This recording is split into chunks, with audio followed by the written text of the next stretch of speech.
Pura Luca Vega gears up for legal battle. We need your help more than ever. Ika pa sa push.abscbn.com, isang ulat ang kumakalat ngayon na nangangailangan daw ng tulong si Pura Luca Vega. Atin itong pag-usapan, mga kaibigan. Nga pala mga kaibigan, kung nais nyo mag-donate sa ating channel, ay hinihikayat kita na sumali sa ating membership club na kung saan mabe-benefit ka sa mga private chats, badges, gayon din makakatanggap ka ng ating free ebook na Steps to Christ. Ito ang isa sa mga pinakasikat na anti-stress na libro sa buong mundo ngayon. Salamat kaibigan sa inyong pagsuporta sa pag-join sa ating membership. At balik tayo sa ating topiko. Ang Drug Den Philippines Season 1, nakalahok na si Pura Luca Vega na ating tinampok sa ilan sa ating mga contents ay humihiling ng tulong pinansyal mula sa kanilang mga taga-suporta habang sila'y nagpapaghanda para sa isang legal na laban. Ipinahayag ng drug artist ang mensaheng ito sa pamagitan ng kanilang official na podcast sa Instagram noong nakaraang linggo. Ang mahalagang malilikom mula sa mga taga-suporta ay gagamitin upang puntuhan ang gastusin sa pagkain at transportasyon para sa darating na hearing sa korte sa Setyembre. Pupunta kami sa korte, quote-unquote, at mas kailangan namin ang iyong tulong ngayon more than ever. Ang iyong mga donasyon ay mapupunta sa pamilya ni Luca at sa transpo, pagkain para sa kanilang mga petsa ng korte. Sa Setyembre na ito ay sinulat nila sa caption na nasalin sa Tagalog. Samantala ang post ay nag-anunsyo na ang donasyon sa air funding para sa drag queen ay pansamantalang napagpaliban.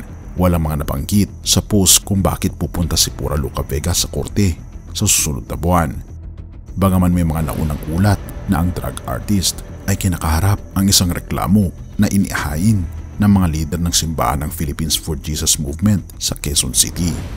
Binanggit ng mga lider ng simbahan na inaakusahan si Pura Luca Vega na lumabag sa Article 201 ng Revised Penal Code at Republic Act 10175 o ang Cybercrime Prevention Act. Kung mapatunayang guilty sa nasabing paglabag, maaring makulong ang kalahok na Drug Den Philippines Season 1 ng hanggang sa 6 na taon o mapatawan ng multa na 6,000 hanggang 12,000 pesos. Naging viral si Pura Luca Vega sa lahat ng mga plataforma ng social media sa nakaraang mga linggo matapos ang isang video nila na nag-perform sa isang remix ng reliyosong kanta na Ama Namin ay na-upload online. Maraming netizens ang nagpahayag ng kanilang opinyon sa kanilang suot na kasuotan na kamukha ng ating Panginoong Jesucristo sa nasabing viral na video.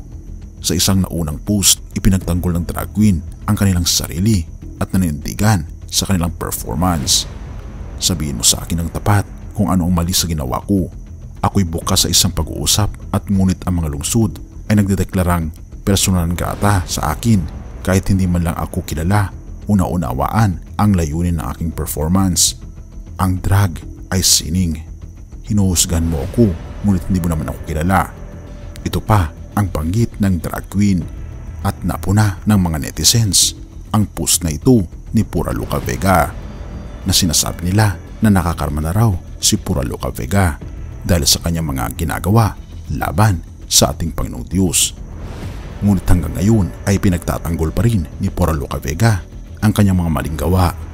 At kung ating mapapansin, inaako ni Pura Luca Vega ang kanyang mga kasalanan dahil hindi niya inaamin na ito'y kasalanan.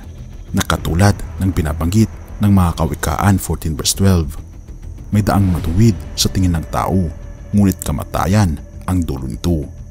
Mga kaibigan, walang patutunguhan ang mga kasalanan na meron tayo.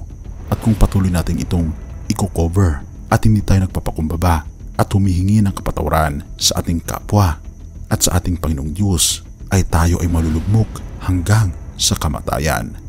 Nanawa ay hindi maranasan ng bawat isa na maging example ang bagay na ito na habang maaga pa ay talikuran natin ang ating mga kasalanan, magsisi at lumapit tayo sa ating Panginoong Diyos.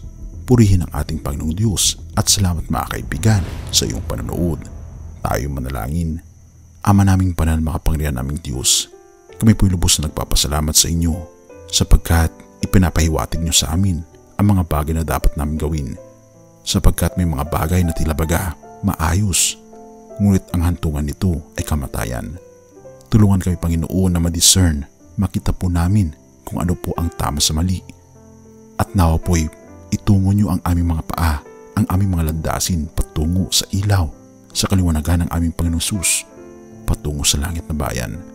Purihin ka, o aming Panginoong Diyos, at patawarin po kami sa lahat ng aming pagkukulang at pagkakasala, pagkat ito ay aming samot hiling sa matamis na pangalan ng aming Panginoong Hesus. Amen.